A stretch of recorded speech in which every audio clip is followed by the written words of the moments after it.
Hi guys, this is Mr. Carroll. This week we're going to do things a little bit differently. I'm going to show you how to do the even numbers on your homework in hopes that this will help you out a little bit when you're completing this on your own with the odd numbers. Okay, so on the even numbers you have number 2. You can choose to either do this on a number line or you can just solve it. We know that a negative times a negative is going to be a positive. So how I would read this is I have 5 groups of 2/3. So I'm going to start at my 0. I'm going to move 2/3,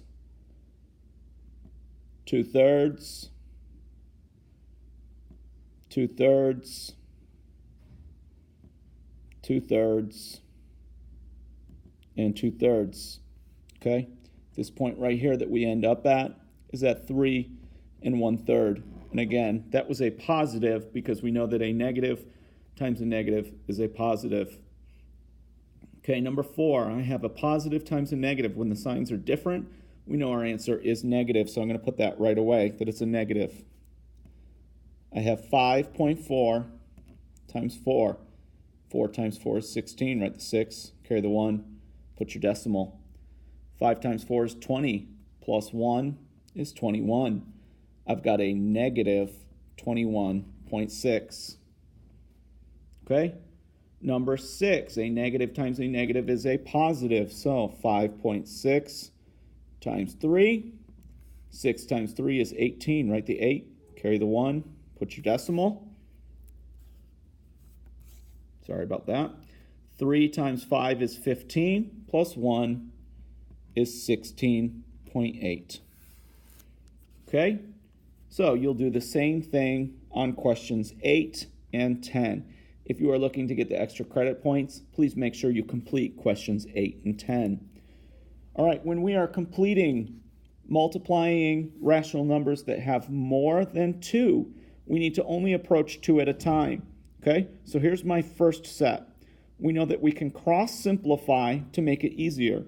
We know that a negative times a negative is a positive.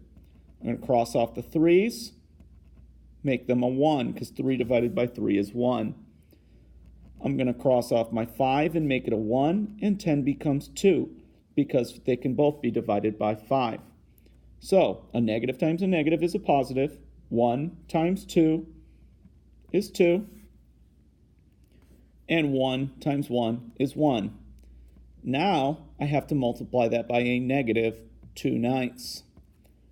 2 times negative 2 is negative 4. 1 times 9 is 9. You will do number 14 the same way, keeping in mind that anytime you have a whole number, you need to put a 1 underneath it. And lastly, we have question 16. A biologist uses a box-shaped fish trap that measures 1/4 meter by 2/3 meter by 3/5 meter. What is the volume of the trap in cubic meters? In previous years, you learned that length times width times height gave you the volume of a box. So I'm going to do 1/4 times 2/3. We can cross simplify. The 4 becomes a 2. The 2 becomes a 1.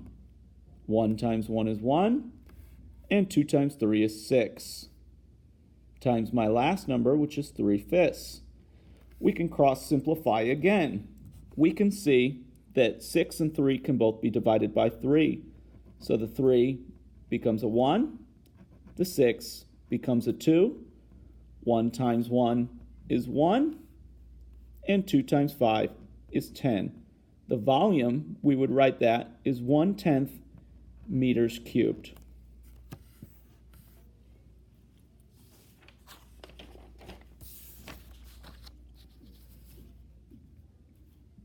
On the second half of the homework this week, please follow the next video.